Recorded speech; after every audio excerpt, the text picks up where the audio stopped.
An industry that employs thousands here in Kern County, and thanks to a new county ordinance, it could see some big changes. Hundreds of people showed up to the Board of Supervisors meeting today to discuss a nearly 2,000-page environmental impact report and the future of oil permits here in the county. 23 ABC's Stephen Hicks joins us live now with more on how these changes could impact the community. Stephen. Well, good evening, Tim. You know as well as the viewers know that you really don't have to go far in this town to find oil wells. We're actually standing right now on one of the largest oil fields in the entire country, but you see them driving around in your neighborhoods, on farms, even in city parks sometimes. Now, thanks to this new ordinance, you could see even more popping up.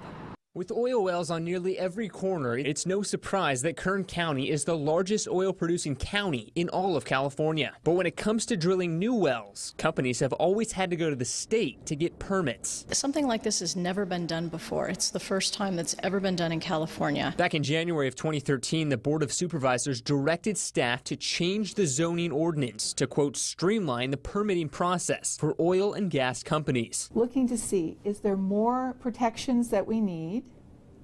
And how can we assist this very important business in continuing into the future? The Kern County Planning Department, along with the Board of Supervisors, came up with this nearly 2,000-page document to amend that process. But they weren't the ones who paid for it. The petroleum industry is funding all of the time and materials for the county. Today, an overflow crowd packed into the Board of Supervisors chambers to hear more about the proposed changes. The new permitting process would have oil companies go to the county for approval before drilling. But since it was the county who suggested the report and the oil industry who financed it, there are some who question that oversight. This is an attempt by the oil industry to rewrite the rules and get the county to rubber stamp a lot of different oil and gas activity. Kretzman and other environmental experts are worried that the increase of oil wells will also bring an increase in water and air pollution. But those in oil and gas disagree. We believe it provides not only